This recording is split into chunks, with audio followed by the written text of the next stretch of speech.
এই তো ভালো আছেন। দেখছিস আমি কি পাগল, তোকে এখানে দাঁড় করিয়ে রেখেই কথা বলছি।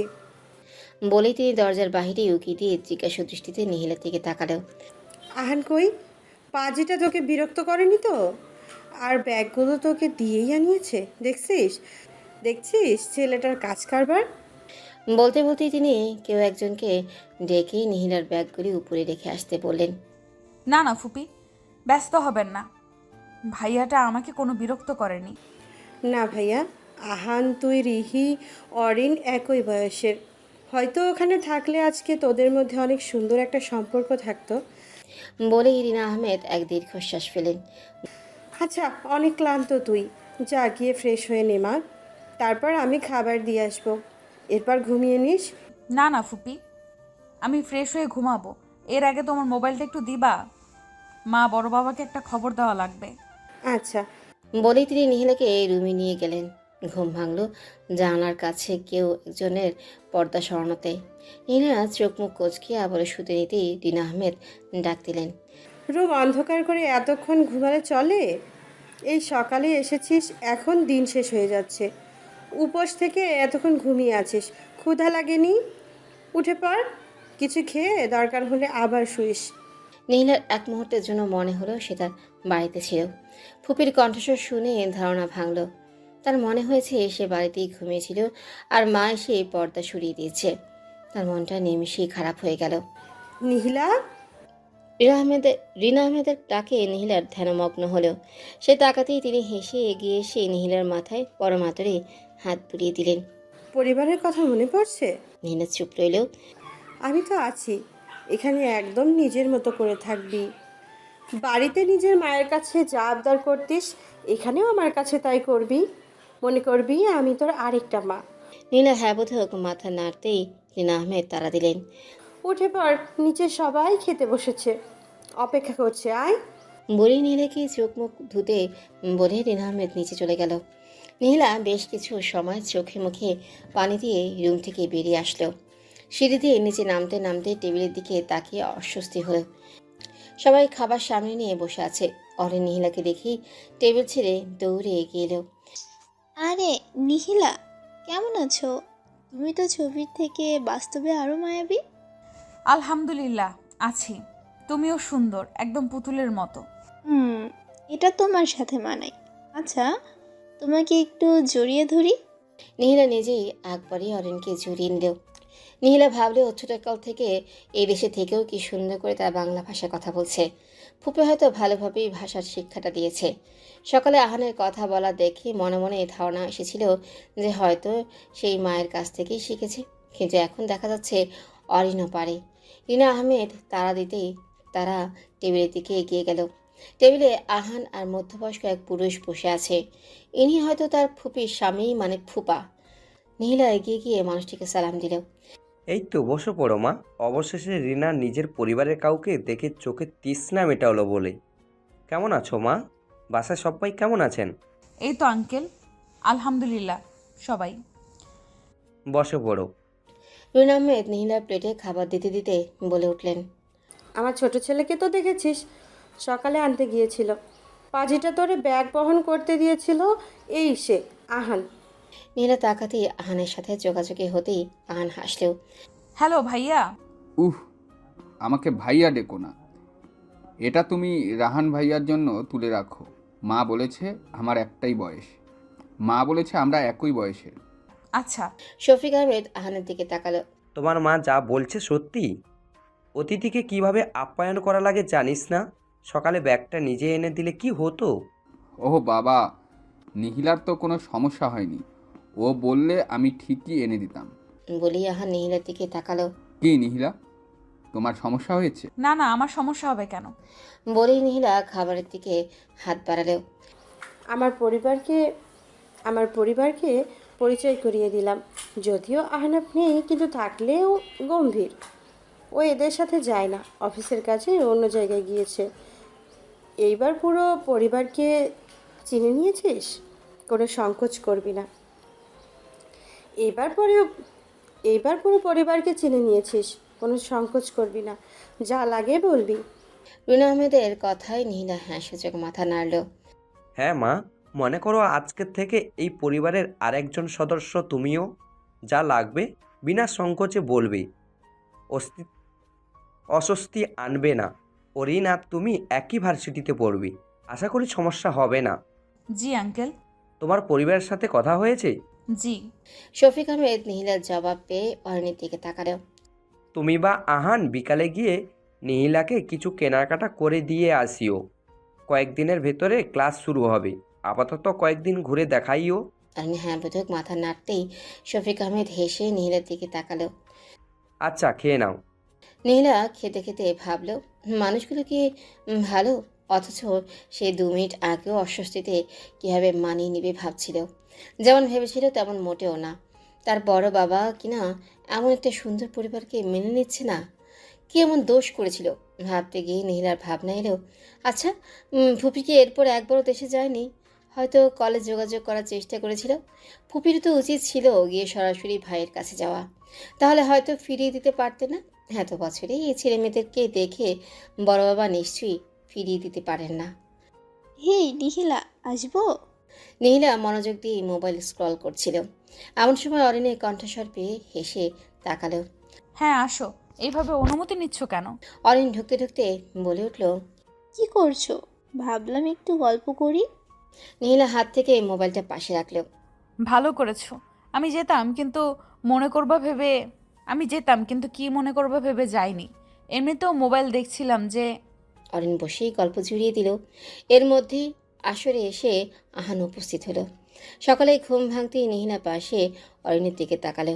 সে হেসে অরিনের গায়ে ভালোভাবে লেপস জড়িয়ে দিয়ে উঠে পড়ল। মেয়েটা বড্ড মিশুক। তা না হলে রাতে গল্প করতে করতে কেউ নিজের রুম ছেড়ে আরেকজনের সাথে এসে ঘুমায়। নিহিলা নিজের প্রতি খুশি হলো। সে যদি এমন কোনো সিদ্ধান্ত না নিত তবে হয়তো এই জীবনে আর নিজের এমন কিছু মানুষের সাথেই আর মিলতে পারত না। এই মানুষগুলো এত ভালো, অথচ তার পরিবারের সাথে মেলামেশাই নেই। নিহিলা মোবাইল হাতড়িয়ে সময় দেখে নিল। সকাল 7টা বাজে। বোধহয় এই ঘরে এত তাড়াতাড়ি কেউ ওঠে না, কিন্তু সে তো শুয়ে থাকতে পারবে না। এই বাড়িতে এসেছি একদিন পূর্ণ হলো, কিন্তু এখনও বাড়িটা ঘুরে দেখা হয়নি ভালোভাবে। এরা উঠতে উঠতে একটু হাঁটাহাঁটি করা যাক। সে হাতড়িয়ে চুলের কাঁটা খুঁজলেও কিন্তু পেল না। নিহিলা লম্বা চুলগুলোকে হাত খোপা করার চেষ্টা করলো। যখন থেকে চুল লম্বা হয়েছে তখন থেকে সে চেষ্টা করতো মায়েদের মতো করে হাত খোপা করার, কিন্তু পারত না। রেহানা বেগমই সবসময় কি সুন্দর করে তেল দিয়ে বেনুনি করে দিতেন, কিন্তু নিহিলা ইচ্ছে করতেও বেনুনি নয়, সে যেন মায়েদের মতো করে খোপাটা করে। তাই রেহানা বেগম ভালো মতো করে শক্ত করে চোখের নিমেষেই চুল খোপা করে দিতেন। অথচ নিহিলা এতদিনেও সেটা আয়ত্তে আনতে পারেনি। মায়েরা করার সময় মনে হয় কি সহজ, কিন্তু নিজের বেলায় বুঝতে পারা যায়। নিহিলা দীর্ঘক্ষণ চুলের সাথে যুদ্ধ করেই অবশেষে সফল হলো, কিন্তু তাও অনেক ছিলা। তার মনে হচ্ছে বেশি নড়লেই আবার খুলে যাবে চুলগুলো। কি করা যায়? সে আশেপাশে তাকালেও ছোট্ট জিনিস কাটা সেটা কোথায় রেখেছে বুঝতে পারছে না। এদিকে চুল খোলা রাখার অভ্যাস তার নেই, এদিকে অরণ্য ঘুমাচ্ছে। সামান্য কাটার জন্য মেয়েটার ঘুম ভাঙানোর প্রয়োজন নেই, তাই বাধ্য হয়ে ওইভাবেই ঢিলা করেই কোপাটা করলো। সে উঠে দাঁড়িয়ে ওড়নাটা হাতে নিয়ে রুম থেকে বের হলো। রুম থেকে বের হতেই আশেপাশে অনেক নিস্তব্ধ লাগলো। বোঝাই যাচ্ছে সবাই ঘুম। হিলার ঘাটল না। এই দোতলার মাঝে রুমটা তাকে দেওয়া হয়েছে। তার রুমের ডান পাশে গুলো অরিন, ফুপি, আহানের। বোধহয় তারা সবাই একদিকে, কিন্তু তার ডান পাশের রুমটা ভিন্ন মনে হচ্ছে। এই 4 রুমে মিলিয়ে যার জায়গা ঠিক একই জায়গা ডান পেশেও আছে, কিন্তু রুম হয়তো একটি। নীলার আগ্রহ হলো। সে একটু হাঁটাহাঁটি করে রুম পেরিয়ে সামনে আসতেই কোণার দিকে নজর গেল। ওদিকে খোলা বারান্দার মতো লাগছে, অনেক আলোর রেখা মনে হচ্ছে। বোধহয় বাড়ির ডিজাইন করে খোলা রেখেছে অর্ধেক। সেই বারান্দার সাথে একটা রুম ছিল। নীলা এগিয়ে গেল। সামনে গিয়ে তার চোখ জোড়া বিস্মিত হলো। এত রুচিবান মানুষও আছে বুঝি। মূলত রুমটার সাথে ব্যালকনির মতো বারান্দাটা লাগোয়া, তবে রুম পেরিয়ে শেষের দিকে এসেও কিছুটা খোলা রেখেছে, যাতে করে রুমের বাইরে থেকেও মানুষ বারান্দাটাতে আসতে পারে। সম্পূর্ণ সবুজে ঘেরা জায়গাটা, বিভিন্ন টবে গাছ, ফুল এসব লাগানো হয়েছে। কিছু কিছু গাছ আবার আকারে অনেক বড় হয়েছে, অনেক গাছে নাম না জানা ফুল ধরেছে। দেখলেই মন প্রাণ জুড়িয়ে যায়। এত সবুজের মাঝে একটা ছোট্ট দোলনাও রাখা আছে। এত রুচিমান কে আছে এই ঘরে? এই রুমটা কার? অরিন তো কিছু বলেনি। পর মুহূর্তে নিহিলা নিজেই নিজের বোকামো দেখে হাসলেও। কার আর হবে? ফুপি নিশ্চয়ই এসব করেছেন। একটা গাছে অনেকগুলো গোলাপ ধরে আছে। নিহিলার চোখ ছলছল করে উঠল। বিদেশের মাটিতে এমন একটা ঘর সে আশা করেনি। সেও বাড়িতে থাকাকালীন কত গাছ লাগাতো। তার গাছগুলোর কথা মনে পড়ে গেল। গাছের কথা মনে হতেই সাফাত ভাইয়ের কথা মনে পড়ে গেল। নিহিলা গোলাপ গাছটির দিকে এগিয়ে গেল। পাশেই দোলনাটিতে বসে গাছের ফুলগুলোর দিকে তাকালো। বাইরে দমকা হাওয়া আসার কারণে চুলের খোপা খুলে গেছে। বাইরে দমকা হাওয়া আসার কারণে চুলের খোপা খুলে গেল। সে আর খোপা বাঁধার চেষ্টাই করলো না। আচ্ছা, এই গোলাপ গাছটিতে কি আর গোলাপ ধরেছে? আচ্ছা, সেই গোলাপ গাছটিতে কি আর গোলাপ ধরেছে? রিহি ঠিক মতো যত্ন করছে কিনা কে জানে। সেই গাছটি সাফাত ভাইয়ের স্মৃতি হিসেবে ছিল। নীলা পরক্ষণে ভাবনাটা মাথা থেকে ঝেড়ে ফেলে দিল। আশ্চর্য, এখানে এসেও সেই ওই মানুষটার কথাই কেন ভাবছি? এখানে তো সে পড়তে এসেছে, এসব মনে করতে নয়। কে আপনি? কোনো অচেনা পুরুষের এই কণ্ঠস্বর শুনে নিহিলা ওখানে থমকে গেল। সে পেছন ফিরে তাকানোর সাহসই পেল না। তবু নিজেকে শান্ত করে পেছনে ফিরতেই এক লম্বাটে সুদর্শন যুবককে দেখতে পেল। পরনে ট্রাউজার আর গেঞ্জি, তা দেখে সে আরো গুটিয়ে গেল। এই মেয়ে, আমি বলছি কে আপনি? বোবা নাকি? একটু চেঁচিয়ে রাহান কথাটি বলেই উঠল। রিনা আহমেদ সবে রুম থেকে বেরিয়ে সিঁড়ির কাছে গিয়েছিল। মাঝে ওই দিক থেকে রাহানের কণ্ঠস্বর পেয়ে ছুটে গেল। গিয়ে বুঝতে পারল নিহিলার উপরেই চেঁচিয়েছিল। রাহান বাবা, এটা তোরে বলেছিলাম না দেশ থেকে নিহিলা এসেছিল? তোর মেজো মামার মেয়ে নিহিলা। বলেই তিনি নিহিলার দিকে তাকালেন। কারোর কোনো ঘরে অনুমতি না নিয়ে ঢোকা অভদ্রতা, তার উপর সেই জায়গায় গিয়ে বসা, সেটা বোধহয় শেখানোর বয়স পেরিয়েছে। এবার নিহিলা মাথা তুলে তাকালো। সামান্য বারান্দায় এসেছে তাই বলে এত কথা মানার মতো নয়। আর তার উপর অতিথি। কোনো অতিথির সাথে এইভাবে কথা বলা অভদ্রতা, সেটাও বোধহয় শেখানোর বয়স তোমার অনেক আগেই পেরিয়ে গিয়েছে। আর এ বারান্দাটা। নীলা আরও কিছু বলতে নেবে রিনা আহমেদ নীলাকে নিয়ে যেতে লাগলেন। অতিথি এমন অভদ্র হয় না। এমনিতে দেখতে ছোট, কিন্তু মুখে কথার বুলি ফুটছে বড়দের মতো। বড়জনের সাথে কিভাবে কথা বলতে হয় সেটাও শিখলে না। নিজেকে সংশোধন করো।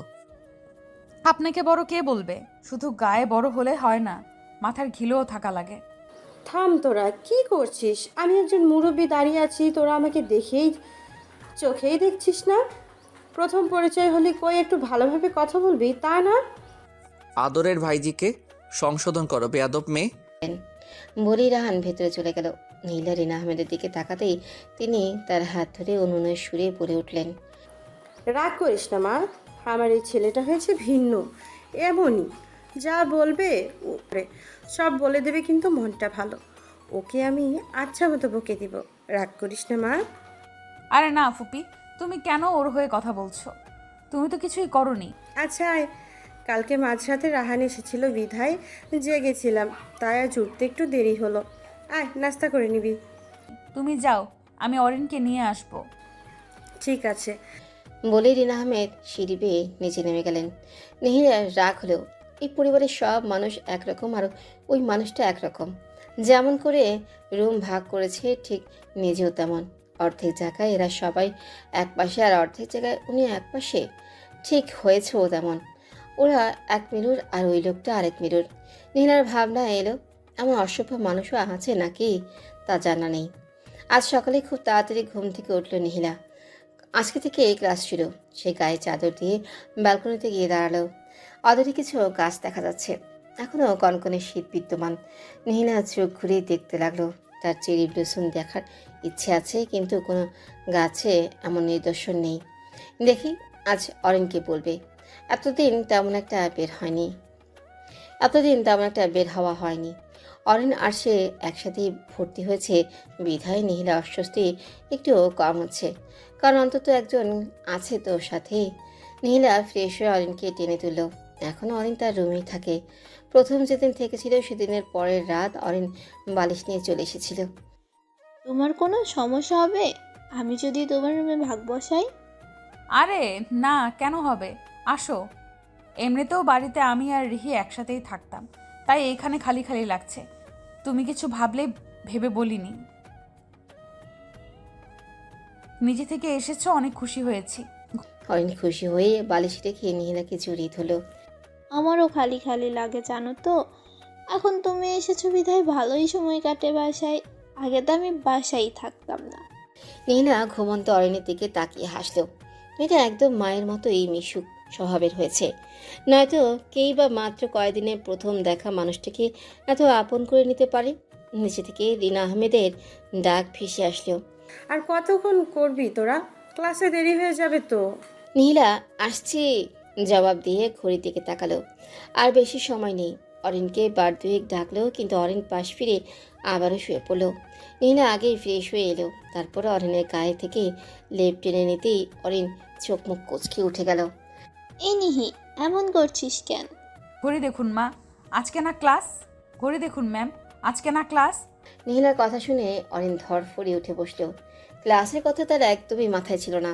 অরিন ওয়াশরুম থেকে বের হতে হতে নিহিলা একেবারে তৈরি হয়ে নিল। একটা লং নীল কুর্তির সাথে চুলগুলো একপাশে বেনুনি করে নিল, সাথে সাদা ওড়নাটা গলায় পেঁচিয়ে নিল। অরিন বেরিয়ে নিহিলার দিকে এগিয়ে গেল। নিহিলার সামনে হাঁটু মুড়ে বসে বুকে হাত দিয়ে প্রেমের প্রস্তাব দেওয়ার ভান করলো। হাই মির্জান, তোমাকে প্রথম যেদিন দেখেছি সেদিন থেকেই মন দিয়ে ফেলেছি। আর আজ তো আমি মরেই যাব। প্লিজ, আর অন্য ছেলেরা মরে যাওয়ার আগে আমার প্রস্তাবটা গ্রহণ করে আমাকে ধন্য করুন ম্যাম। নিহিলা অরিনের মাথায় গাঁটটি মেরে তুলে দিল। হয়েছে, এত ঢং করা লাগবে না। আপনি আরো বেশি সুন্দরী। এবার আসুন। অরিন আরও কিছু বলতে নিয়েছিল, কিন্তু নিহিলা জোর করে তৈরি হতে পাঠিয়ে দিল। দেখলি, মেয়েগুলোকে সেই কখন থেকে ডেকে আসছি, এখন আসার নামগন্ধ নেই। মা, আরেকবার ডাক দাও, আমার দেরি হচ্ছে। দাঁড়া বাবা, যাচ্ছি। এতক্ষণ লাগে মেয়েগুলোর আসতে? নিশ্চয়ই অরিন পরে পরে ঘুমাচ্ছে। আর এই মেয়েটাও হয়েছে না ঘুম কাতুরে। বলতে বলতেই তিনি সিঁড়ি দিয়ে উঠতে নিতে নিহিলা অরিন চলে আসলেও। মার্শাল্লাহ, কি সুন্দর লাগছে আমার দুই পুতুলকে। রিনা আহমেদ এগিয়ে এলেন নিহিলা অরিনের দিকে। মা দেখো না, ওকে আমিও সেটা বলছি। ও আরও আমাকে নিয়ে মজা করছে। রিনা আহমেদ নিহিলার গালে পরমাত্রে হাত রেখে অরিনের উদ্দেশ্যে বলা শুরু করলো। জানিস, আমার ভাইজানের চেহারাও অনেক সুন্দর ছিল। সুদর্শন মানুষের কাতারে ভাইজান পড়বেই। নিহিও বাবার মতোই চেহারা পেয়েছে। আমি তো সবসময় হিংসা করে বলতাম, ছেলে হয়ে চেহারা এত সুন্দর হওয়ার কি দরকার। সবসময় সে আর আমি ঝগড়ায় মেতে থাকতাম। যাক, অন্তত চেহারাটা ভাইয়ের পেয়ে ভালো হয়েছে। ভাইজানের অস্তিত্ব মনে হয়, মনে পড়ে অনেক। বলতে বলতে তিনি শাড়ির আঁচল দিয়ে চোখ মুছে নিলেন। ফুপির কথায় নিহিলারও বাবাকে মনে পড়ে গেল। বাবাকে জিনিস সেটা বুঝার পর আর অনুভব করতে পারেনি। যদিও আমার সে অনুভবটা হতে দেয়নি, কিন্তু বাবা তো বাবাই। বাবার স্থান কি আর কেউ নিতে পারে? নিহিলার মন খারাপ হয়ে গেল। চোখে পানি টলমল করছে। মনে হচ্ছে চোখের পলক ফেললেই পানিগুলো ঝর্ণার রূপ নেবে। মা, আমি বেরোবো। এই, তোরা তাড়াতাড়ি নাস্তা করে নে। রাহান অফিসে যাওয়ার সময় নামিয়ে দেবে তোদের। বলেই তিনি তাড়াহুড়া করে ফিরে টেবিলের দিকে এগিয়ে গেলেন। ঘরের প্রতিটা সদস্য বুঝতে পারল তিনি নিজের মন খারাপকে লুকানোর বৃথা চেষ্টা চালিয়ে যাচ্ছেন। নিহিলা খাবারের প্লেট নিয়ে নাড়াচাড়া করতে লাগলো। তার আজ আর খাওয়ার ইচ্ছে নেই, কিন্তু পাশে সবাই আছে বিধায় বাধ্য হয়ে খাবার নিয়েছে। অরিন, দ্রুত কর। রাহানের বলা কথা শুনে অরিন ভাইয়ের দিকে তাকালো। সে বুঝতে পারল না এমন কেন বলল তার ভাই। সে তো ঠিকই খাচ্ছে। পাশে নিহিলার দিকে তাকাতেই বুঝতে পারল। এই নিহি, তাড়াতাড়ি খেয়ে নে। আমার খাওয়া শেষ, তুই শেষ কর। শেষ মানে? কিছুই তো খেলি না। রুনা আহমেদ রেগে বলে উঠলেন। ও ফুপি, এটা নিয়ে চিন্তা করো না তো। বলে সে অরিনের দিকে তাকাতেই অরিনও উঠে পড়ল। রাহান লক্ষ্য করলো নিহিলাকে। সে বসা থেকে উঠে আগে আগে বেরিয়ে যেতে যেতে অরিনের উদ্দেশ্যে ডাক দিল। আমি যাচ্ছি। দাঁড়া না ভাইয়া, আমরা আসবো তো। বোনের কথা শুনে রাহান ফিরে তাকালো। তোরা কি হাঁটতে পারিস না? কোলে করে নেওয়া লাগবে। পারি তো। মিনমিনিয়ে মাথা নিচু করে জবাব দিল। রাহান বেরিয়ে যেতে অরিন আর নিহিলা রিনা আহমেদের কাছ থেকে বিদায় নিয়ে বেরিয়ে পড়ল। গাড়িতে বসেও নিহিলার মন খারাপ ছিল। সে জানালার ধারে মুখ বের করে দিল। আহ, জাপানের বাতাস কি স্নিগ্ধ লাগছে, চেরি ব্লসমের দেশ। অথচ এই কয়েকদিন সে বেরই হলো না। নিহিলা, ঠান্ডা লাগবে, মাথা ঢুকিয়ে ফেল। অরিন, চেরি ব্লসম চোখে পড়ছে না যে? নীলার কথা শুনে অরিন হাসল। এখন না, শীত শেষ হলে এগুলো ফুটবে, এখনো তো শীত রয়েই গিয়েছে। নীলা আর জবাব দিল না। সে জানলার কাছে মাথা হেলান দিয়ে বাড়ির দিকে দৃষ্টি দিল। তার জীবনটা এমন কেন? যদি বাবা থাকতো তবে হয়তো আজকে পরিস্থিতিটা সম্পূর্ণ অন্যরকম হতো। সবার বাবা ডাক শুনলেও তার বুকের ভেতর কোথাও যেন চিনচিনে ব্যথা অনুভব হয়। নীলার মন খারাপ সেটা বুঝতে পেরে অরিন একের পর এক কথা বলে নীলাকে হাসানোর চেষ্টা করলো। নীলাও চুপচাপ সায় জানাচ্ছে। তো দাঁড়াতে কেন বলছিস অরিন? রাহানের এমন ধমক শুনে অরিন চুপ হয়ে গেল। সে তো ভুলেই গিয়েছিল গাড়িটা তার ভাই চালাচ্ছে। নীলা গাড়ির সামনে আয়না দিয়ে ড্রাইভিং সিটে বসা রাহানের দিকে বার দুয়েক তাকালো। দেখে মনে হচ্ছে ভারী বিরক্ত। বোনের জন্য তো বিরক্ত হবে না স্বাভাবিক, তাহলে কি কোনোভাবে নীলার উপস্থিতিতে বিরক্ত বোধ হচ্ছে লোকটার? নীলা ভাবল হতেই পারে। আচ্ছা, লোকটাকে ছোটবেলা থেকে এমন সবসময় এমন গুমট ভাব নিয়ে কেন থাকে? নিজেও তো পরিবারের সাথে হাসি খুশি থাকতে পারে। ভার্সিটির গেটে নিহিলাকে দাঁড়িয়ে থাকতে দেখে অরিন পিছু ফিরে আবারও নিহিলার দিকে এগিয়ে এলো। এতদিন পরে তার স্বপ্ন পূরণ হলো। তার এখনও বিশ্বাসই হচ্ছে না যে সেই তার স্বপ্নের দেশে পড়তে এসেছে, চেরি ব্লসমের দেশে। সে বিড়বিড় করে ভার্সিটির নামটি উচ্চারণ করলো। তার মনে হচ্ছে এসব নিছকই স্বপ্ন। অরিন পিছু ফিরে নিহিলাকে ভার্সিটির সাইনবোর্ডের দিকে তাকিয়ে বিড়বিড় করতে দেখে হেসে এগিয়ে আসলো। হাতে জোরে চিমটি পাওয়ায় নীলা ব্যথায় চোখ মুখ কুচকে চেঁচিয়ে উঠল। তার চিৎকার শুনে আশেপাশে কয়েকজন স্টুডেন্ট তার থেকে অদ্ভুত চোখে ফিরে তাকালো। নীলা চোখ খুলে আশেপাশে পরিস্থিতি দেখে অরিনকে বিড়বিড়িয়ে গালি দিল। অরিন নীলার এমন রাগী চাহনি দেখে হেসে দিল। তুই স্বপ্ন ভেবে তাকিয়েছিলি, তাই আমি চিমটি দিয়ে বুঝাইতে চাইলাম যে এটা স্বপ্ন নয়, বাট দুঃখিত, চিমটিটা জোরেই পড়ে গিয়েছে রে। নীলা আশেপাশে তাকিয়ে অরিনকে রাগী দৃষ্টি নিক্ষেপ করলো, যার অর্থ তোরে আমি পরে দেখে নিব। অরিন হেসে এগিয়ে গেল। নীলার একদিকে খুশি লাগলেও অন্যদিকে ভেতরে ভেতরে অনেক পরিমাণ অস্বস্তি এসে ভর করেছে। এত এত অচেনা, তার উপর ভিন দেশের মানুষের সাথে সে কি মানিয়ে নিতে পারবে? পরবর্তীতে অরিনের কথা মনে পড়তে একটু স্বস্তি বোধ হলো। কিন্তু অরিনের তো অভ্যাস আছে, নীলা কি আদৌ মিশতে পারবে? কারো ধাক্কায় সম্বিত ফিরে পেতেই পাশে তাকাতেই দেখলো অরিন জিজ্ঞাসা দৃষ্টিতে তাকিয়ে আছে। কি রে, কি এত ভাবছিস? আজকে এত ভাবনায় পড়ছিস কেন? কিছু না, চল। বলি নিহিলা পা বাড়ালো। অরিন নিহিলার সাথে হাঁটতে হাঁটতে উদ্দেশ্য করে বলল, অস্বস্তি হচ্ছে? আর তাছাড়া সকাল থেকেই মন খারাপ। সমস্যা নেই, এখানে আমার বন্ধুরা সবাই আছে, সবাই একই ভার্সিটিতে ভর্তি হয়েছি, তুইও মিশে যাবি, দেখিস। আর অরিন আছে না, ডর কিসের? শেষের কথাটা শুনে নিহিলা হেসে অরিনের দিকে তাকাতেই সেও হেসে দিল। ক্লাসে ঢুকতেই নিহিলা আশেপাশে তাকালো। অরিন এগিয়ে নিহিলাকে উদ্দেশ্য করে বলল, ওরা সবাই ক্যান্টিনে আছে, চল। কারা? আমার ফ্রেন্ডরা, চল। ক্যান্টিনে যেতেই অরিন সবার সাথে কুশলাতে বিনিময় করে নিহিলার দিকে তাকালো। অরিন বলার আগেই তাদের দৃষ্টি অরিনের সাথে থাকা মেয়েটার দিকে। রনও এগিয়ে এলো। নিহিলা হ্যাঁ বোধক মাথা নাড়তেই অরিন এগিয়ে এলো। কি ব্যাপার রণ, খুব তাড়াতাড়ি চিনে নিলি যে? অরিনের কথা শুনে রনও মাথা ঝুলকে হাসার চেষ্টা করলো। তা দেখে অরিন সহ বাকি দুইজনও হেসে দিল। অরিন মিথালাকে উদ্দেশ্য করে একে একে রনও লিনি রিকের সাথে পরিচয় করে দিল। এরা সবাই এদেশেরই, সবাই অরিনের মতোই ফর্সা। আর হবে নাই বা কেন, এদেশের বলে কথা। আর কিছুক্ষণ আড্ডা দিয়ে ক্লাসে গিয়ে ক্লাস শেষ করলো। আড্ডা বলতে মূলত নিহিলা চুপচাপই ছিল, কিন্তু অন্যরা আড্ডা দিয়েছে। এরা খুব তাড়াতাড়ি নিহিলার সাথে মিশে গেল। আসার আগে যতটুকু অস্বস্তি ছিল তা যেন নিমিষেই এরা কাটিয়ে দিয়েছে। আসার বাইরেও পেয়ে গেছে নিহিলা। সব মিলিয়ে দিনটা আসার বাইরেই ভালো কেটেছে। ভিন দেশের প্রতি থাকা ধারণাটা পাল্টে গেল। এরা খুব তাড়াতাড়ি মানুষকে আপন করে নেয়। যাক, অস্বস্তি একেবারের জন্য মিলিয়ে গেল। বিকেলে অরিন নিহিলাকে নিয়ে বের হওয়ার জন্য তৈরি হতে লাগলো। গেল। এই প্রথম বোধ হয় এভাবে বের হওয়া হবে। সবসময় মতো অরিন শর্ট জামাই পরলো আর নিহিলা লং কুর্তি আর বিনুনি। নিহিলা অরিনের দিকে একবার তাকালো। অরিন আয়না দেখে চুলগুলো আরেকটু আছড়িয়ে নিচ্ছিল। কি দেখছি সমন করে? এসব জামানা পড়লে হয় না অরিন? অরিন নিহিলা থেকে ফিরে তাকালো। এসব এখানকার স্বাভাবিক ব্যাপার। তুই প্রথম আসছিস তাই অদ্ভুত লাগছে। সেটা না, তুই চাইলে নিজেকে নিজে সংশোধন করে নিতে পারবি। বলে নীলা রুম ছেড়ে বেরিয়ে গেল। নীলাকে বের হতে দেখে অরিনও পার্স নিয়ে তাড়াতাড়ি বেরিয়ে গেল। রাস্তায় বের হয়েই নীলা আশেপাশে তাকালো। আজ তারা হেঁটেই যাবে। অরিন গাড়ি নিতে চেয়েছিল কিন্তু নীলা বারণ করেছে। কারণ দেশে থাকাকালীন প্রায় সময় হেঁটে এখানে ওখানে যাওয়া হতো। এখানে এসে একটু হাঁটাহাঁটি হয়নি। মূলত রাস্তা উপভোগ করবে সেই ভাবনা থেকে নীলা হাঁটার প্ল্যান করলো। তার সাথে বাধ্য হয়ে অরিনেরও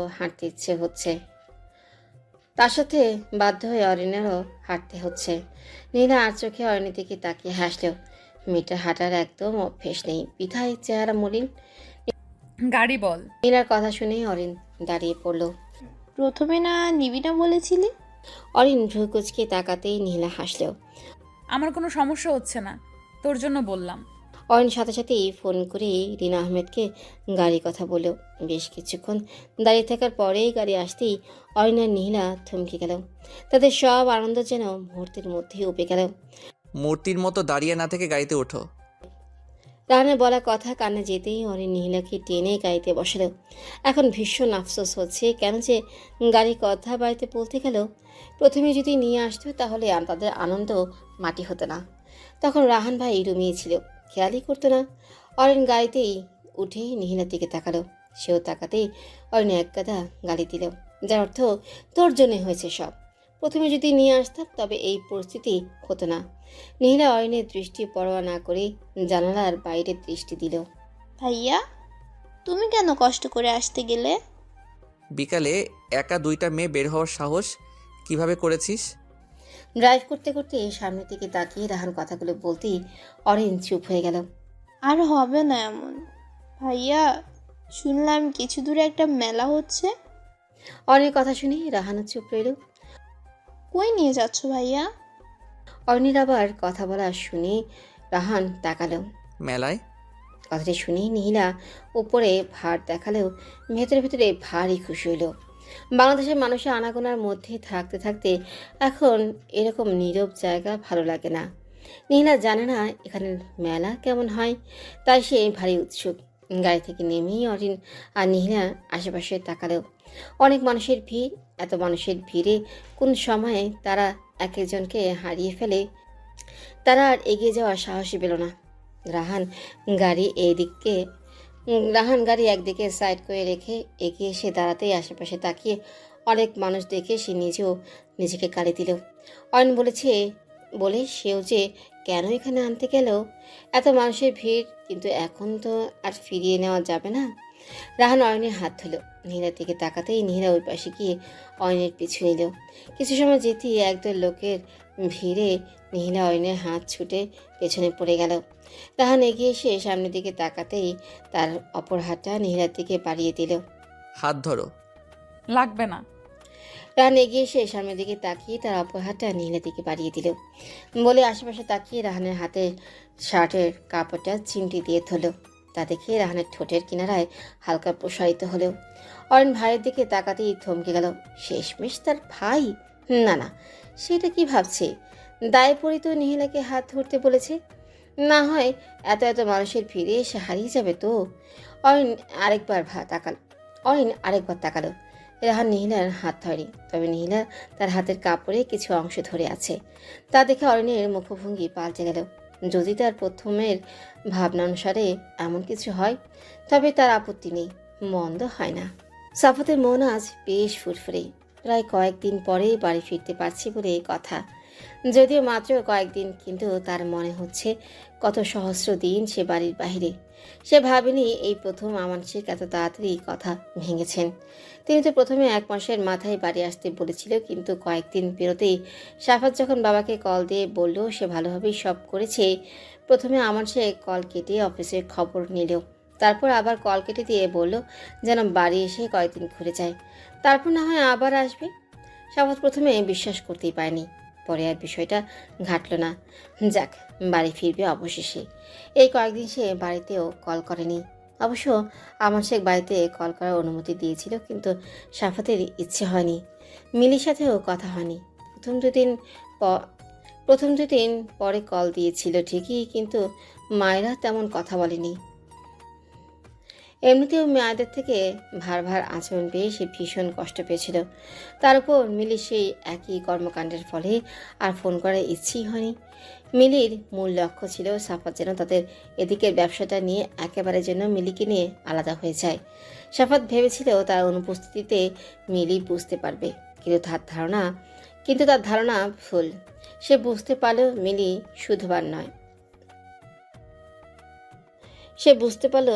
শুধরাবার নয়। গাড়িতে উঠেই তার মন খুশি খুশি লাগছে। কেন লাগছে সে জানে না, কিন্তু তার মনে হচ্ছে যেন অনেক দিনের চোখে তৃষ্ণা সে আজ মেটাতে পারবে। তার এমন উৎফুল্লতা সে বুঝতে পারল তখনই, যখন গাড়িটি চট্টগ্রামে একটি বাড়ির কাছাকাছি এলো। প্রতিবার আসার সময় এই বেলি ফুলের দোকানটার থেকে একটা করে বেলি ফুলের মালা নিয়ে যেত, আর সেই দোকানের নার্সারি থেকে সবসময় যে কোনো একটা ফুলের চারা নিত। আশ্চর্যজনকভাবে এইবারও সেই গাড়িটি সেই দোকানের সামনেই থামালো। গাড়ি থেকে নেমে দোকানের সামনে দোকানদারটি সাফাতকে চিনে নিল। চিনবেই বা না কেন? প্রতিবার যে নিয়ম করে এই দোকানটি থেকেই সব নিত। বাবু আসেন, এইবার অনেক দিন পর এলেন যে? সাফাতের অবচেতন মন জিজ্ঞেস করলো, কতদিন পরে? এই ধরেন 1 মাস মতো হচ্ছে। প্রতিবার তো প্রতি সপ্তাহে আসতেন। বলে তিনি পেছনের দোকানের এক কর্মচারী ছেলের উদ্দেশ্যে হাঁকছালেন। এই জসিম বাবুর জন্য একটি বেলি ফুলের মালা আর গোলাপ সুন্দর করে মুড়িয়ে দে। বলে তিনি সাফাতের দিকে ফিরে চাইল। বাবু আজ কোন গাছটা নেবেন? সাফাত কি বুঝে না করলো না। সে হাতের ইশারায় সাদা গোলাপটা দেখালো। এটা দাও। ঠিক আছে। আপামনি ভালো আছেন? আর গতবার গোলাপ নিয়েছিলেন, ওইটাতে গোলাপ ধরেছে? বলতে বলতে তিনি গাছটি নিলেন। সাফাতের মনে আসলেও প্রতিবার ওরা ব্যালকনিতে গল্প করার সময় নিহিলা মন খারাপ করে দেখাতো। দেখেন তো সাফাত ভাই, এখনো গোলাপ আসছে না। এইটাকে ধরে আরেকটাতে ধরছে না, একটাতে ধরেছে আরেকটাতে ধরছে না। সাফাত হাসতো, হেসে সান্ত্বনা দিত। ধরবে? সাফাতের এই একটা সান্ত্বনাতেই নিহিলা ভরসা খুঁজে পেত। তার উৎফুল্লতা দেখে মনে হতো যে সাফাত বলেছে আর ফুল ধরে গেছে। সাফাত গভীর থেকে একটা শ্বাস নিল। এইবারও মনে পড়ছে ভীষণ করে, কিন্তু এসব কেন নিয়ে যাচ্ছে সে জানে না। এখন তো এসব আর মানায় না, কিন্তু সাফাত এসবের ধারই ধারছে না। তার অবচেতন মন বারবার মনে করিয়ে দিয়েছে নিহিলার কথা। নিহিলার সকালে ঘুম থেকে উঠে বসতেই ড্রেসিং টেবিলের দিকে চোখ গেল। সে উঠে আয়নার সামনে এগিয়ে গেল।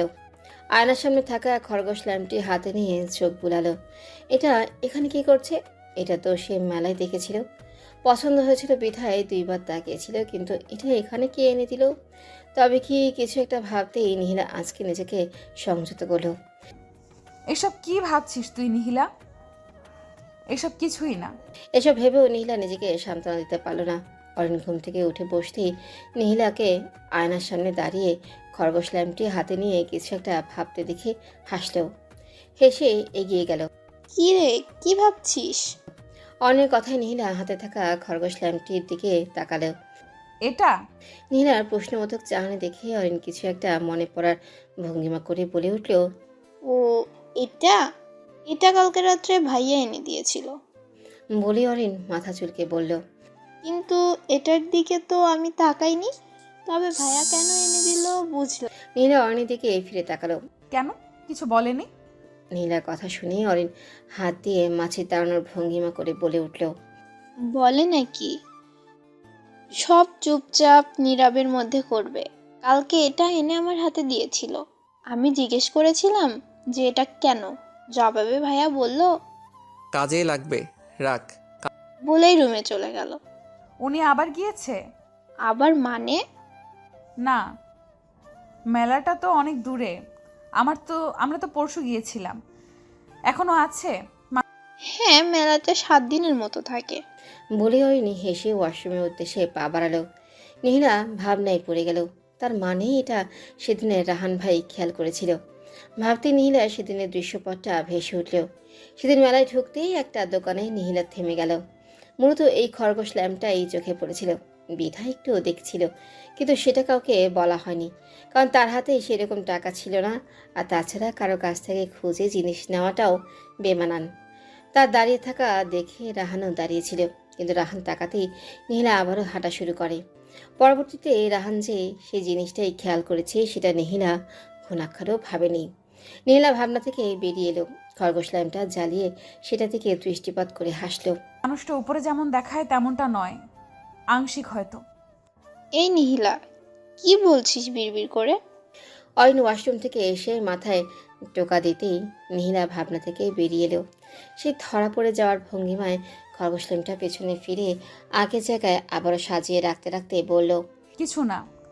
আচ্ছা, আমার তো ভাবনা এটা আসেনি যে মেলায় তুই সহ গিয়েছিলি। কোনোভাবে তোর এটা পছন্দ হয়েছিল? কই, আমি তো এটা খেয়ালই করিনি। তবে রাহান ভাইয়া কি তোর পছন্দ হয়েছে বলে এটা এনে দিয়েছে? আমার পছন্দ না হলে বা ভাইয়ের পছন্দ না হলে এরকম তো কোনোদিন করেনি। নীলা ল্যাম্পের দিকে তাকালো। আসলে কি সে তাকিয়েছিল বলেই এনে দিয়েছে? আজব মানুষ তো, এমন অদ্ভুত মানুষ সে আগে দেখেনি। তিনি উপরে যতটা দেখায় ততটা না। তবে এটা ভেবে ভালো লাগলো যে উপরে যেমনটা দেখায় তেমনটা পুরোপুরি না। মানুষটা ততটাও খারাপ না।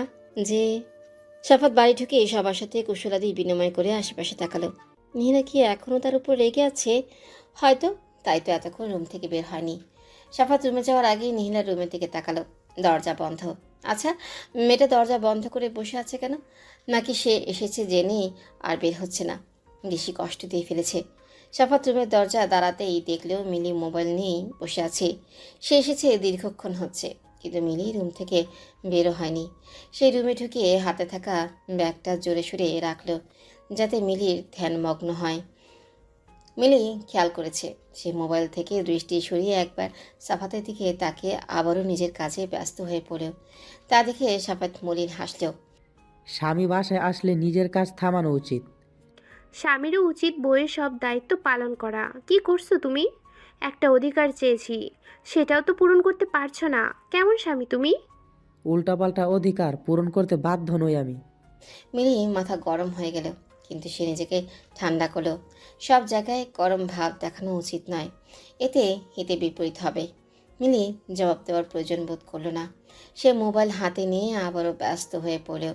সাফাত মিলির দিকে তাকিয়ে তপ্ত শ্বাস ফেল। এরপর কাপড় নিয়ে ওয়াশরুমে চলে গেল। সে এই মিলির সাথে সংসার করবে? বড়সড় ভুল করে ফেলেছে। ভুল যখন করছে শুধরাতেও হবে। যেহেতু অধ্যায়টার সূচনা সেই লিখেছে, সেহেতু অধ্যায়ের উপসংহারও তারই লেখা উচিত। এড়িয়ে এসে মিলিকে মোবাইলে ব্যস্ত দেখে কিছু একটা ভাবলেও এমন সময় সাফাত রুম থেকে মাথা মুছতে মুছতে বের হলো। রিহি মিলির দিকে তাকালো। মিলির স্বামী এতদিন পরে বাইরে থেকে এসেছে, কই একটু যত্ন করবে তা না, সে মোবাইল নিয়ে বসে আছে। রিহি ভাবলো তার মানে কি তার ভাই ফল পেয়ে যাচ্ছে? আরে রিহি যে, আয়, ওখানে দাঁড়িয়ে আছিস কেন? আরে না, তোরে খেতে ডাকতে এলাম, সাথে মিলি ভাবিকেও। রিহি মিলির দিকে তাকালো। মিলি শুনেও না শোনা ভান করে মোবাইলের স্ক্রিনের দিকে দৃষ্টি দিয়ে আছে। মিলি ভাবি? আমি খাবো না। বলে সে মোবাইল নিয়ে ব্যালকনিতে চলে গেল। সাফাত আর ঘাটল না, সে রিহিকে নিয়ে বেরিয়ে গেল। রিহি ভাইয়ের দিকে তাকালো। তার ভাইও ভাবিকে আরেকবার ডেকে দেখল না। তার মানে কি এদের মধ্যে শুরুতেই ঝামেলা? রিহি মনে মনে নিজেকে গালি দিল। এমন কিছু না হোক, সবাই সুখে থাকুক। সাফাত খেতে বসেও নিহিলাকে দেখল না। খাওয়া শেষে সে উপরে উঠে নিহিলার ঘরের সামনে পায়চারি করতে লাগলো। বেলি ফুলটা এখনও তার পকেটে রয়ে গেছে। গাড়িতে অনেকক্ষণ নিজের সাথে যুদ্ধ করে ভেবেছে নিজের মনকে শুধরানোর চেষ্টা করবে। মিলিকেই বেলি ফুলের মালাটা দিয়ে খুশি রাখার চেষ্টা করবে, কিন্তু মিলির কর্মকাণ্ডে তার মন আগেরটাতেই স্থির হয়ে গিয়েছে। সাদা গোলাপের গাছটা সে নিহিলার রুমের দরজার সামনে রেখেছে, কিন্তু মনে তো হচ্ছে না এখানে কেউ এসেছে। রিহি সিঁড়ি বেয়ে নিজের রুমে যেতে নিতেই নিহিলার রুমের দরজার সামনে ভাইকে দেখে এগিয়ে আসলো। দরজার সামনে গাছ দেখে এসে কিছু একটা আন্দাজ করলো। ভাইয়া তুই সাফাত বোন থেকে ফিরে তাকালো। গাছটা তুই এনেছিস? হ্যাঁ, নিহি পছন্দ করতো তাই আনলাম। এই কিছু একটা আন্দাজ করতে পেরে শক্ত হয়ে গেল। কেন এনেছিস? সাফাত মাথা নিচু করে ফেলল। তুই এখন বিবাহিত, সেটা মাথায় রাখ ভাইয়া। মিলি ভাবির সাথেই থাকবি। আমি বড়সড় ভুল করে ফেলেছি রে বোন, মানুষ চিনতে পারিনি, আমার চোখে পর্দা পড়ে গিয়েছিল রে। ভাইয়ের এমন কথায় রিহি কেঁপে উঠল। তার মায়া লাগলো ভাইটা যেন, যেমনই হোক নিজের ভাই তো। এই মানুষটার কণ্ঠস্বর এতই অসহায় শোনাচ্ছে কেন? মানুষটার এমন অসহায় কণ্ঠস্বর সে মেনে নিতে পারছে না, কিন্তু এখন আর কোনো পথ খোলা নেই। ভেতরে ভেতরেই খারাপ লাগলেও সে নিজেকে যথাসম্ভব শক্ত করলো। কিছু করার নেই ভাইয়া, ভুল করেছিস, এখন সেটা নিয়েই ভালোভাবে থাকবি। ভুল আমি করেছি, তাই এটা শেষ আমিই করে দিব। কি শেষ করবি? বলেই রিহি ভ্রু কুচকে তাকাতে সাফাত মাথা নিচু করে ফেলল। নিহিলার নেই, চলে গেছে। সাফাত রিহির কথা বুঝতে পারল না। নেই মানে? নেই মানে নেই, সে জাপানে ফুপির কাছে চলে গেছে। সাফাত হাসল। তুই মজা করছিস তাই না? তোর সাথে আমার মজা করার সম্পর্ক আগে থাকলেও এখন নেই ভাই। রিহি শান্ত স্বরে বলা কথাটাই সাফাতকে ভেতর থেকে নাড়িয়ে দিল। সাফাত স্তব্ধ হয়ে দাঁড়িয়ে রইল। তাকে সেভাবেই রেখে রিহি চলে গেল। সাফাতের চোখে ভাসছে নিহিলার উচ্চস্বরে হাসির মুখ। মেয়েটাকে সে এত গভীর থেকে ভেঙে গুঁড়িয়ে দিয়ে দিয়েছে যে মেয়েটা এত দূরে চলে গেল। পরিবার ছেড়ে যেতে কীভাবে পারলো?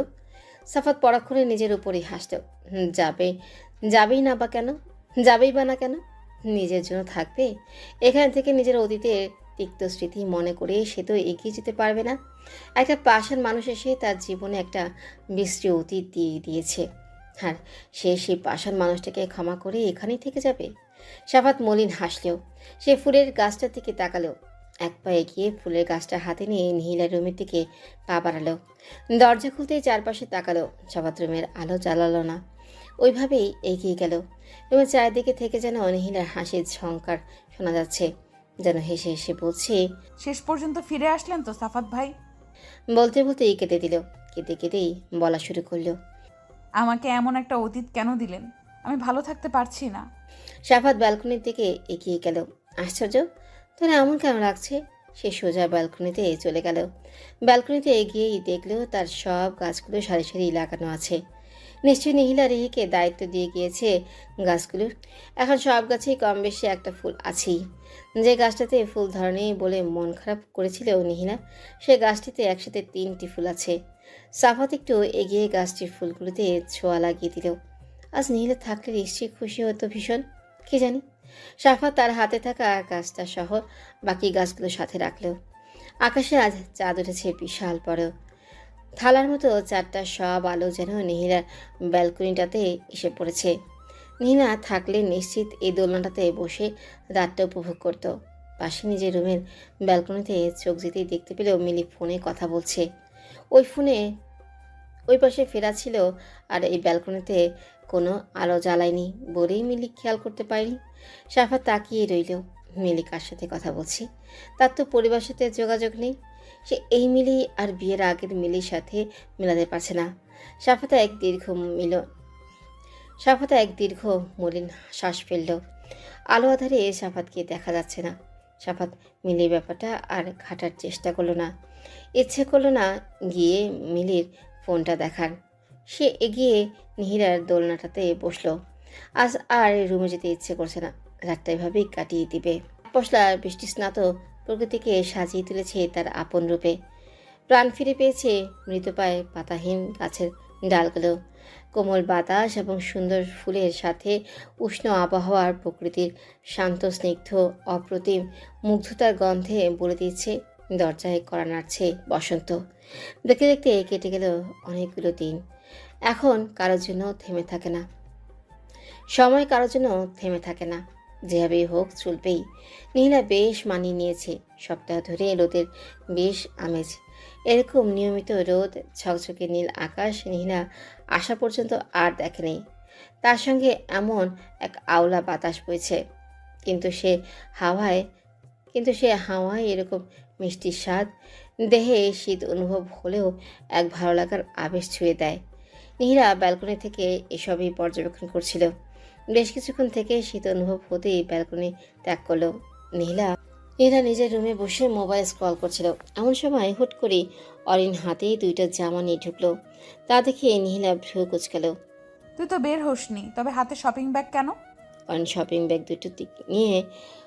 শপিং ব্যাগ দুটো নিয়ে উৎফুল্ল হয়ে খাটে বসলো।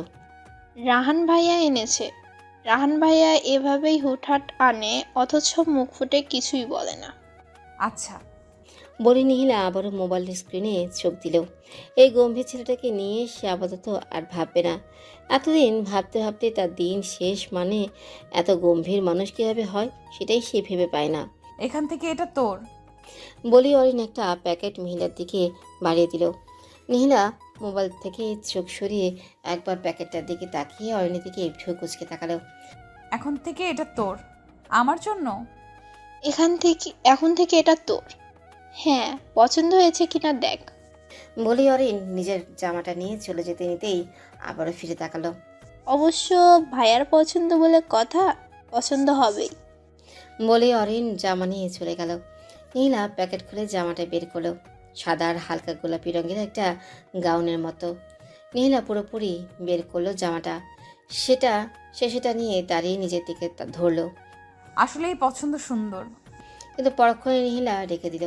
সে গাঢ় নীল কালো ছাড়া অন্য রঙের কাপড় পরতে তেমন একটা স্বাচ্ছন্দ্য বোধ করে না। কিন্তু এই রঙটা যদিও হালকা, কিন্তু না পরতে আর ইচ্ছে হয় না। বলছি না, ভাইয়া মানুষের সাথে মানাবে তেমন কাপড়ই আনবে। বলে অরিন নিজের দিকে তাকালো। দেখ তো আমাকে কেমন লাগছে। নীলা জামাটা রেখে অরিনের দিকে এগিয়ে আসলো। অরিনেরটা সাদা আর হালকা লালের। মাশাআল্লাহ, কি সুন্দর লাগছে তোকে। বলে অরিন নিজের জামাটা আরেকটু ঘুরিয়ে ফিরিয়ে দেখলো। এগুলো কেন এনেছেন? কি জানি, এনেছে, খুশি হয়েছি অনেক। বলে অরিন মাকে দেখাতে চলে গেল। নীলা ভাবনায় পড়ে গেল। হুটহাট মানুষটা এমন কর্মকাণ্ড করে, আবার পরক্ষণেই নিজের বোকামতে গালি দিল। হয়তো জামা সুন্দর লেগেছে বিধায় বোনের জন্য নেওয়ার সময় নীলার জন্যও নিয়েছে। এতে এত ভাব আর কি আছে। নিহিলা শোন, বিকেলে জামাটা পরে তৈরি হয়ে নিবি। অরিন দ্রুত পদে রুমে এসে নীলার উদ্দেশ্যে কথাগুলো বলে উঠল। কেন? রাহান ভাইয়া কোথাও নিয়ে যাবে। রাহান ভাই? নীলা ভাবনায় চলে গেল। এই একটা মানুষকে সে ঠিক চিনে উঠতে পারে না। এমন গম্ভীর মানুষের সাথেও দেখা করা যায় নাকি? আমি যাব না। কেন? তোর যে গম্ভীর ভাই একটু বেশি কথা বললেও ধমক দেয়। একটা মানুষের সাথে যাওয়া মানে জেনে শুনে কুমিরের লেজে পা দেওয়া। এমন মানুষের সাথে যাওয়া মানে জেনে শুনে কুমিরের লেজে পা দেওয়া। আনন্দটাই মাটি। তুই কি আমার ভাইয়াকে অপমান করছিস? অরিন ভ্রুকুচকে তাকাতেই নীলা এগিয়ে আসলো। তুই নিজেই তো জানিস আনন্দ মাটি হবে, সেটার কথা বললাম। তা ঠিক, কিন্তু এইবার বাবা মা সহ যাচ্ছে, সুন্দরভাবেই কাটাতে পারবো। বলি সে নীলার দিকে তাকালো। আমার ভাই কিন্তু অতটাও খারাপ না তুই যেমনটা মনে করছিস। মাঝে মাঝে আমরা অতিরিক্ত খুশি হয়ে লাফালে ডাক দেয় না। কই যাবি তো? জানি না এখনো। বিকেলে সবাই তৈরি হয়ে নিল। নীলা রাহানের দেওয়া কাপড় হাতে নিয়ে দাঁড়িয়ে আছে। এই রংটা তার একসময় পছন্দ ছিল, কিন্তু এখন আর পরতে ইচ্ছে করে না। কিন্তু কেউ একজন খুশি হয়ে উপহার হিসেবে এনেছেন, না পরলে কেমন দেখায় তা ভাবতে গিয়েই পরক্ষণে জবাব মিলল। নীলার এসবে কারোর ধ্যান থাকবে না। রাহান ভাই নিজের বোনের জন্য কিনতে গিয়ে আরেকটা মেয়ে আছে ভেবেই নিয়েছে। বলতে গেলে দায়ে পড়ে নিয়েছে। এতে সে মেয়ে জামাটা এতে সে মেয়ে জামাটা পরলে কি ফেলে দিবে, এতে মানুষটার কোনো কিছু যায় আসবে না। অন্তত রাহান ভাইয়ের কাছে এসব কোনো কিছুই না। নীলা দীর্ঘক্ষণ মনের সাথে যুদ্ধ করে অবশেষে কাপড়টা রেখে দিল। এটা সে পরবে না। সে আলমারি থেকে আরেকটা কুর্তি বের করে সামনে নিয়ে সামনে দিয়ে বেরোনে এনে আগের নিয়মেই তৈরি হয়ে নিল। অনেক রুমের বাইরে থেকে নীলাকে ডাক দিয়ে নিচে নেমে গেল। নীলা দ্রুত পদে রুম থেকে বের হয়ে সিঁড়ির কাছে আসতেই দেখতে পেল সামনে বরাবর রাহান ভাইও এসে দাঁড়িয়েছে। বোধহয় উনিও মাত্রই রুম থেকে বেরিয়েছে। নীলা রাহান আগে নেমে যাওয়ার জন্য সরে দাঁড়ালো, তো তাকে দাঁড়িয়ে থাকতে দেখে সে ভ্রু কুঁচকে তার দিকে তাকালো। কাপড়টা পরনি কেন? রাহান ভাইয়ের কণ্ঠস্বর পেয়ে নীলা তাকালো। তিনি দুহাত পকেটে রেখে সামনের দিকে তাকিয়ে কথাটা বললেন। এমনিতেই। সবসময় গাঢ় নীল কালো এসব জামা পরো, খুবই অশুভের মতো। মাঝে মাঝে বদলিয়ে পরো, ভালো লাগবে। বলেই তিনি নিচে নেমে গেলেন। আর নীলা ওইভাবেই ঠায় দাঁড়িয়ে রইল। সে বুঝতে পারছে না এমন কথা তাও রাহান ভাই বলেছে। এমন অদ্ভুত চরিত্রের মানুষ অন্য কারো জামার রঙের দিকেও খেয়াল দেয় নাকি? সে কি বুঝে নেমে যেতে পা বাড়াতে নিতেই থেমে গেল। অরিন নিচ থেকেই ডাক দিচ্ছে। অরিন, কিছুক্ষণ অপেক্ষা কর। বলেই নীলা আবারও রুমের দিকে পা বাড়ালো। কিছুক্ষণের মধ্যেই রাহান আনা সেই হালকা গোলাপি সাদা মিশ্রণের কাগজটি পরে নেমে আসলো নীলা। চেরি ব্লসম জাপানিরা অপেক্ষায় থাকেন এই বসন্তের জন্য, কারণ হাজারো চেরি ফুলের কুড়ির প্রস্ফুটনে আগমন ঘটে এ সময়। জাপানের বসন্তের প্রধান আকর্ষণ হলো চেরি ফুল। সাধারণত গোলাপি, সাদা ও লাল রঙের ফুলের প্রাধান্য বেশি দৃষ্টিগোচর হয় চেরিতে। এক বিচিত্র গড়নের পাপড়ি দেখা যায় ফুলগুলোতে। সেই সঙ্গে গাছে গাছে আনন্দে মেতে ওঠে পাখপাখালি ও হরেক প্রজাতির রঙিন প্রজাপতি। এ সময় ক্যারিয়ার প্রতিটি প্রান্তে হয়ে ওঠে চেরি ফুলের স্বর্গরাজ্য। হাজার বছর ধরে এই ফুলকে নিয়ে কোরিয়ানরা রচনা করে চলেছে চিত্রকর্ম, সাহিত্যকর্ম, গানসহ অনেক কিছুই। চেরি যেমন বসন্তের আগমনে গান শোনায়, তেমনি চেরি ফুলের মাধুর্য কোরিয়ানদের চিন্তা চেতনা ও সৌন্দর্য বোধের যোগান দেয়। নীলা গায়ে থেকে নেমে উৎফুল্ল হয়ে গেল। কি সুন্দর! এতদিন শুধু ভিডিও ও ছবিতে এসব দেখে মনের তৃষ্ণা মেটাতো, আর আজ পুরোপুরি সামনে। চারিদিকে মানুষ এগিয়ে জিজ্ঞেস করছে। এটি মূলত ব্লসম ফেস্টিভ্যাল হানামি নামে পরিচিত, যেটির অর্থ ফুল দেখা। এটি জাপানের একটি ঐতিহ্য এর মতো হয়ে গিয়েছে। প্রায় সব মানুষই তাদের পরিবার, পরিজন, বন্ধুবান্ধব নিয়ে ফুল ফোটানো উপভোগ করতে আসেন, অথবা প্রিয়জনদের সাথে সময় কাটাতে আসেন। নীলা তাকিয়ে দেখলো পাশে একটা সরু নদী বয়ে গেছে।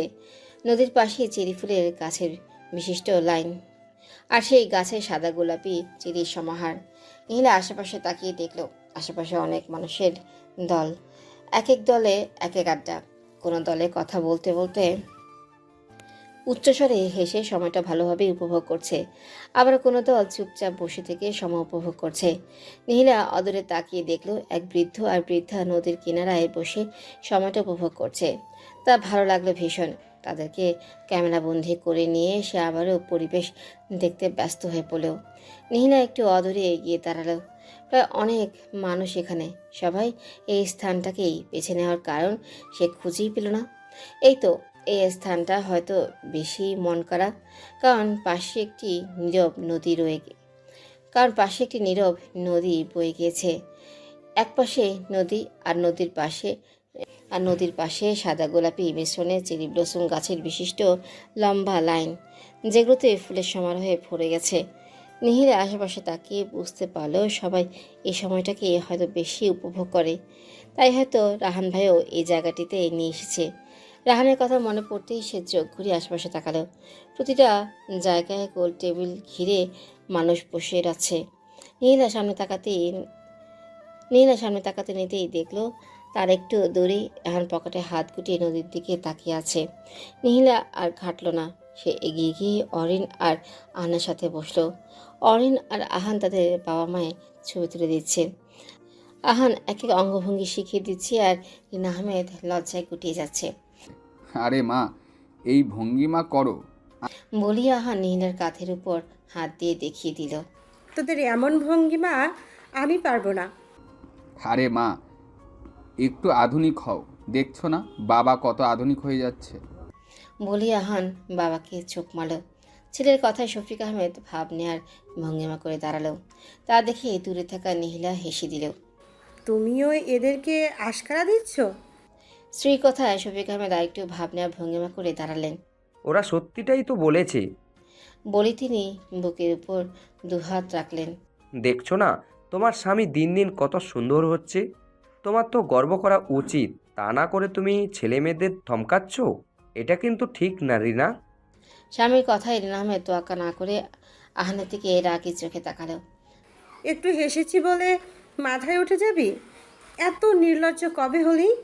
মা, ভাইয়ার এভাবে অভ্যাস আছে আর তুমি এত ছোট বিষয়ে এত গুটিয়ে যাচ্ছ। বলতে বলতেই অরণির দিকে ভ্রু কুচকে তাকালেন রিনা আহমেদ। অভ্যাস আছে মানে?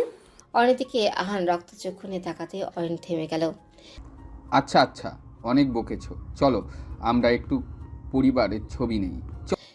বলি আহান মা বাবার পাশে গিয়ে দাঁড়ালো। রাহানকে ডাক। অরিন গিয়ে ভাইকে বলে আবারও ফিরে আসলো। ভাই কোনোদিনও ছবি তুলবে? এমনিও অনেক বছর পরে নিজে থেকে এসেছে, এই অনেক। এর চেয়ে বেশি আশা করলে হিতে বিপরীত হবে। রিনা আহমেদ অরিনকে চুপ করিয়ে ডাক দিতেই রাহান আসলো। তোমরা তুলো, আমি ছবি তুলে দেই। না, তুই সহ আয়। বলতেই রাহান এগিয়ে গেল। রাহান গিয়ে দাঁড়াতেই নিহিলাকে অদূরে দাঁড়িয়ে থাকতে দেখলো। নিহিলা, তুমিও আসো। রাহানের বলা কথা শুনে সবার নিহিলার কথা খেয়াল হলো। আর হ্যাঁ, নিহিলাও আসো। বলি রিনা আহমেদ ডাক দিতেই অরিন টেনে নিয়ে আসলো। আমার তুলতে ইচ্ছে করছে না, তোমরা তুলো। এমন বললে তো চলবে না। বলি আহান নীলাকে টেনে দাঁড় করিয়ে দিল। ছবি তোলার শেষে আহানের ফোন আসায় সে ফোন নিয়ে একটু দূরে সরে গেল। নীলা সবার মুখের দিকে তাকালো। এমন হাসি খুশি পরিবার নজর কারো নজর না লাগুক কোনো। নীলা একটু দূরে সরে নদীর পাশে এগিয়ে গেল। সে খেয়াল করলো তার জামাটার সাথে এই জায়গাটার বেশ মিল, মানে চেরি ব্লসম ফুলগুলো সাদা গোলাপি মিশ্রণে আর তার জামাটাও সাদা গোলাপি মিশ্রণে। মনে কিছু একটু ভাবনা আসতেই নীলা অদূরে দাঁড়িয়ে থাকা রাহানের দিকে তাকালো। এটাও কি কাকতালীয়? অদূরে অরিন আর তার বাবা একসঙ্গে উৎফুল্ল হয়ে দাঁড়িয়ে আছে। অরিন আর শফিক আহমেদ একসাথে দাঁড়ালো। রিনা আহমেদ ছবি তুলে দিচ্ছেন। পৃথিবীতে এর চেয়ে সুন্দর মুহূর্ত বোধ হয় আর নেই। কিন্তু সে নিজেও এমন অভাগা যে মা বাবার এমন কোনো স্মৃতি সে দেখবে তো দূরের কথা, একসাথেও ছোঁয়াও পেল না। নীলা একটু দূরে সরে দাঁড়ালো। তার চোখে পানি টলমল করছে। মনে হচ্ছে যেন পলক ফেলে টুপ করে ঝর্ণার মতো ঝরে পড়বে অশ্রুগুলো। তার চোখ ঝাপসা হয়ে এলো। মুছে ফেলো। পাশ থেকে রাহানের কণ্ঠস্বর পেতেই নীলা তাকালো। রাহান নদীর দিকে দৃষ্টি রেখে একটা সাদা হালকা নীলের সংমিশ্রণে রুমাল বাড়িয়ে দিল। নীলা দ্রুত পাশ ফিরে হাত দিয়ে রানসে থেকে রুমালটা ধরল। নীলা চোখ মুছে দিল। সে তার হাতের মুঠোয় রুমালটা রেখে নদীর দিকে তাকালো। সে এই গম্ভীর মানুষটাকে চিনে উঠতে পারছে না। রুমালটা? নীলার এত খারাপ সময়েও কোথা থেকে যেন হাসি পেয়ে যাচ্ছে। সে ভেবেছিল মানুষটা রুমালটা আর নিবে না, কিন্তু পানি মোছার সাথে সাথেই রুমালটার জন্য হাত বাড়িয়ে দিয়েছে। নীলা আবারও ভাবল, আসলেই এমন অদ্ভুত মানুষ এখনও পৃথিবীতে আছে। নীলার আজ খুব ভোরেই ঘুম ভেঙে গেছে। এই বাড়িতে কেউ এত তাড়াতাড়ি ওঠে না। নীলা পাশ ফিরে আবারও ঘুমানোর ব্যর্থ চেষ্টা করলো। এখন আর ঘুম আসবে না জানে, তাই সে ওড়নাটা নিয়ে খাট থেকে উঠে দাঁড়ালো। অনেকদিন মন প্রাণ খুলে বাতাস নেওয়া হয় না ভেবেই সে রুম থেকে বেরিয়ে এলো। সিঁড়ি দিয়ে নামতে যাবে তখনই মনে হলো রাহান ভাইয়ের রুমের দরজা খোলা, হালকা ফেরানো। নীলার ইচ্ছে করলো রাহান ভাইয়ের সাথে লাগোয়া বারান্দায় গিয়ে দাঁড়াতে, কিন্তু সেই প্রথমে ঘটনার পরে আর যায়নি। যদিও এখন রাহান ভাই কোমল হয়েছেন, তবুও নীলার আত্মসময়ে বাধা দিল। মানুষটা হাজার কোমল হলেও গম্ভীর হয়ে গেছে। নীলা দরজা খুলে নিচে বিশাল বাগানে চলে এলো। পায়ের জুতা একদিকে রেখে সে খালি পায়ে সবুজ ঘাসের উপর হাঁটা ধরল। এই বিশাল বাগানে কেউ সচরাচর আসে না বলতে নিহিলা কাউকে দেখেইনি। হয়তো ফুপি আসে, তবে নিহিলা ছিল না বলে দেখতে পাইনি। ঘাসের উপর ক্ষুদ্র ক্ষুদ্র পানির কণাগুলো নিহিলার পায়ে লাগতে অনুভূতিতে চোখ বন্ধ করে নিল।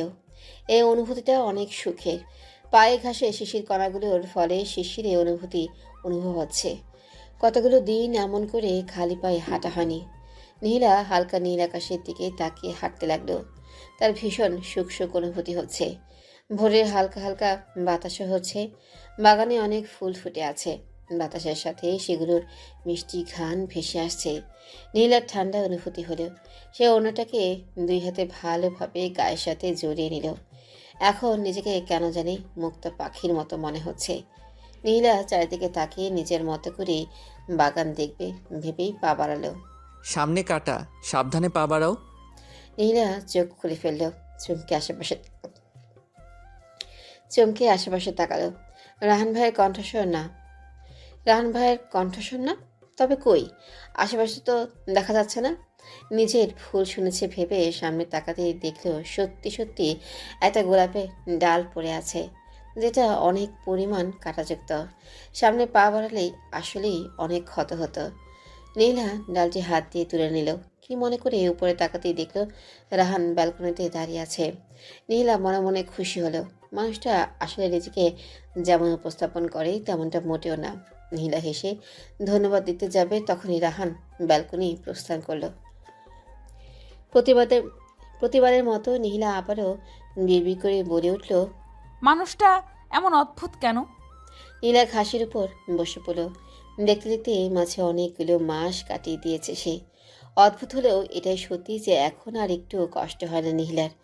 একদম নিজের মতো করেই থাকছে। একটা উৎফুল্ল কাজ করে যে সাফাত ভাইয়ের প্রতি এখন আর সে আগের অনুভূতিটা হয়তো নেই। মানুষটাকে মাঝে মাঝে মনে পড়লেও নীলা নিজেকে বেশ সংযত করে নিতে পারে। ইদানিং এখন আর মনে পড়ে না, হয়তো অত খারাপও লাগে না। উল্টো এখন ওই মানুষগুলোই তার আপন মনে হয়। আর মাত্র কয়েক মাস আছে, এরপরই তার দেশে ফিরে যেতে হবে। একদিকে খুশি লাগছে এই ভেবে যে মা, বড় বাবা, রিহি এদের সাথে অনেক দিন পর মিলবে, কিন্তু আরেকদিকে এই পরিবারের জন্য খারাপ লাগছে। সে তো থাকতে পারবে না। মায়া জন্মে গেছে। ঘরের প্রতিটা মানুষ তাকে অনেক যত্ন করে। ছোট থেকে শুরু করে বড় পর্যন্ত সবাই তার ছোটোখাটো বিষয়ে খেয়াল রাখে। এই তো যেমন এই গম্ভীর মানুষটাও তাকে সামান্য কাটার আঁচ থেকে বাঁচিয়ে দিল। অথচ এমন কিছু সে অন্যদের থেকে আশা করেও এই মানুষটার কাছ থেকে কোনোদিনও করেনি।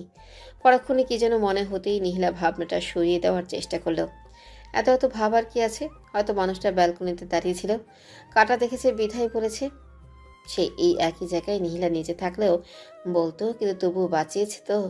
সে এই পরিবারের সবার মায়া কিভাবে ছুটাবে ভাবতেই পারছে না।